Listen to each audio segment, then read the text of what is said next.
When Joseph Campbell penned the infamous hero's journey in his book A Hero with a Thousand Faces, written in 1949, he claimed he had found a universal formula to all storytelling, central to any culture. While there is a familiarity to all story, his contemporaries are not in agreement that there is one specific format to all stories, let alone any folklore outside of Europe. As an occultist, Campbell was quite comfortable weighing in on all cultures, but it is high time we decolonize the hero's journey.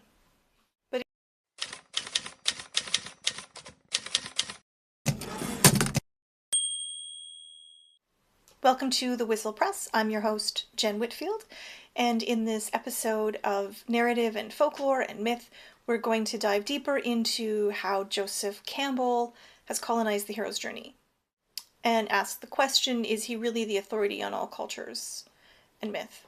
And should he remain that way, or do we need to decolonize it?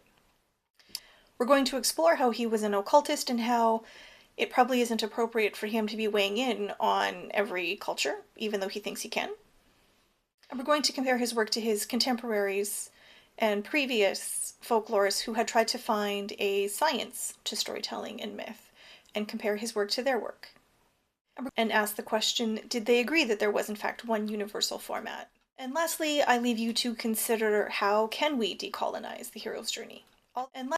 So like all occultists, Joseph Campbell had an interest in other cultures. But that doesn't make him an expert in all cultures.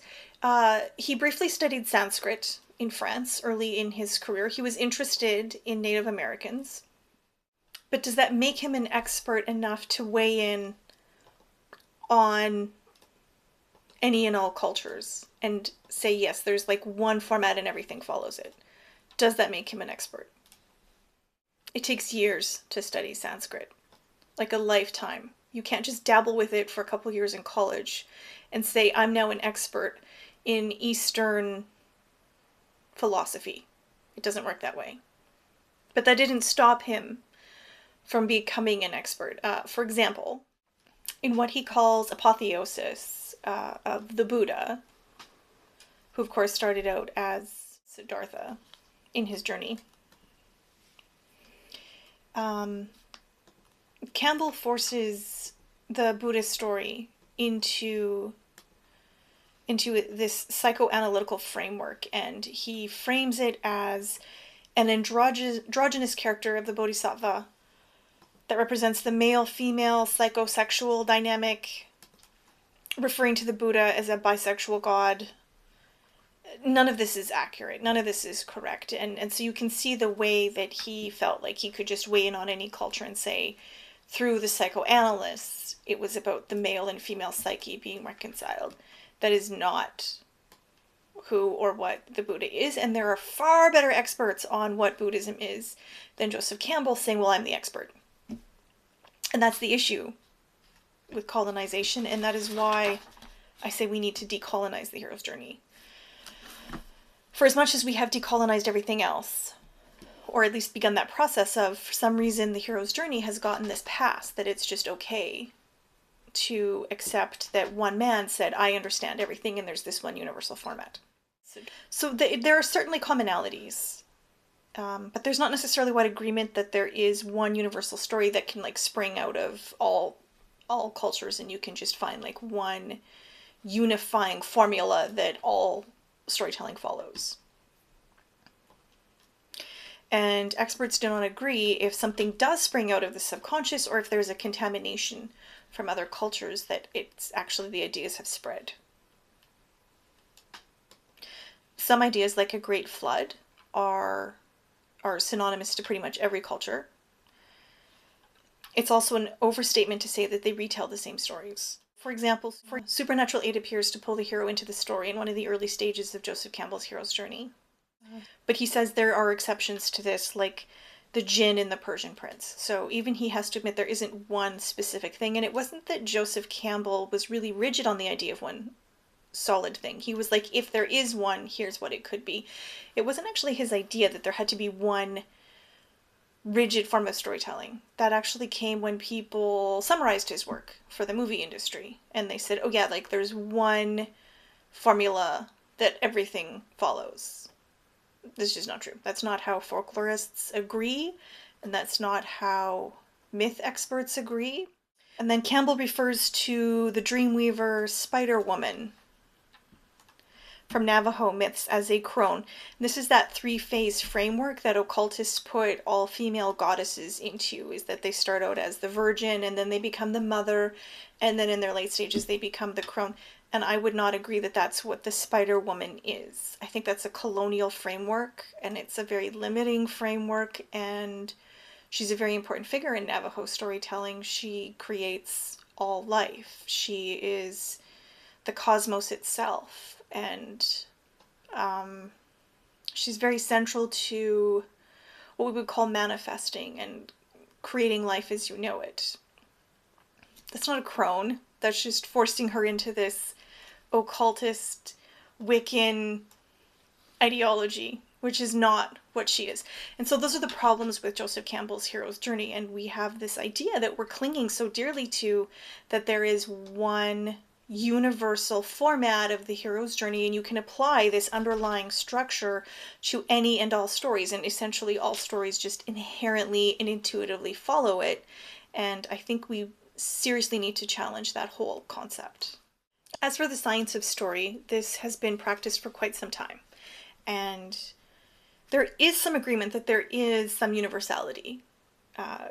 Other folklorists have said there's a familiarity, there's a feeling of homeliness when you approach one folk tale. You find it starts to resemble other folk tales, but again, we're not certain if that is just something that's springing out of the subconscious, that we're all retelling the same narrative and myth, or if the ideas have spread through ancient times and they just continue to exist. And even modern researchers have proven we are hardwired for story. If you don't create the narrative for us, we will take the facts and fit it into an existing narrative that we're already hardwired for. We like storytelling. Storytelling is intuitive and central to the human psyche. Long before there was a printing press, long before there was a movie, we have been telling stories, mostly through oral storytelling. For most of human history, we weren't even literate to write stories down. We told stories to each other for tens of thousands of years. We have preserved our own history through story, and not the literal story, through metaphor, through symbolism, which is what the psychoanalysts were saying, but you don't need to do it from a psychoanalytical framework. You can just say there was symbolism, and this is what it all represents. Danish folklorist Axel Ulrich says there isn't a consensus on one modality or biology of story, although there has been a significant amount of research into finding the biology of story.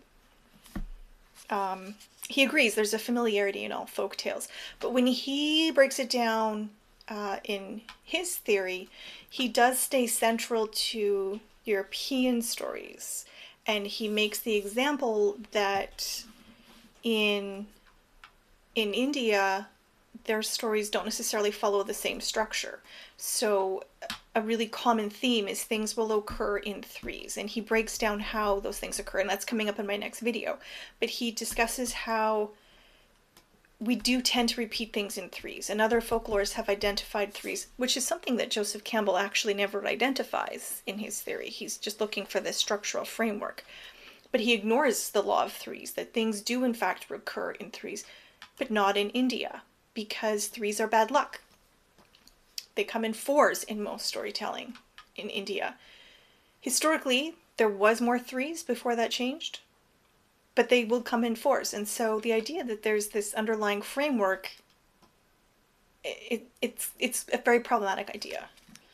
So Ulrich was looking for consistent patterns, but he didn't find one biology. He went for a systematization of legends, which he organized into epic laws. Another contemporary, the science of folklore, Alexander Haggerty Kropp, he is raging racist, So if we're talking about decolonization, you have to acknowledge the racism that is inherent in all of his work. He found similarity across motifs through rigorous study of comparing myth and storytelling.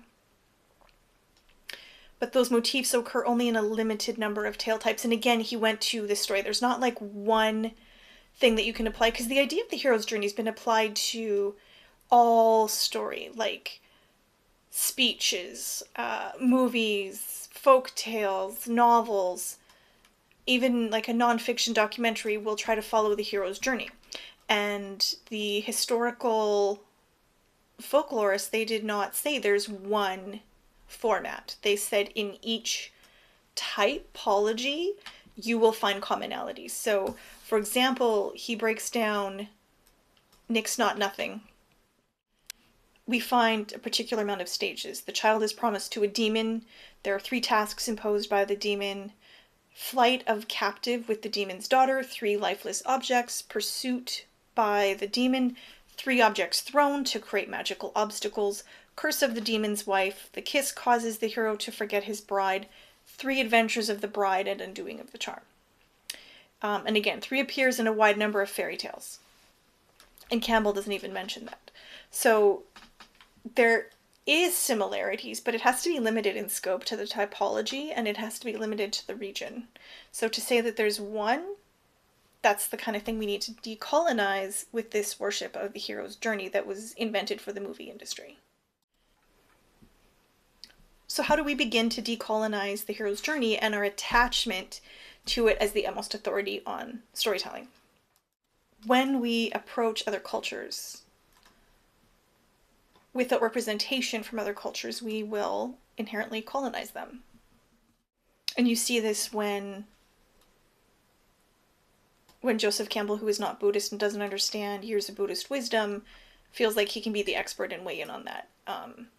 And he forces this weird bisexual god story onto the Buddha, which is just not what the Buddha is. That's not the totality of it. And this is what happens when you're missing people who are actually expert in their own culture, is that there's a lack of representation. So we have decolonized other literature and other storytelling, and we have decided we need to incorporate other storytellers who are central to their own culture. And yet this idea persists of this hero's journey, that there's one story to rule them all and everything must follow it.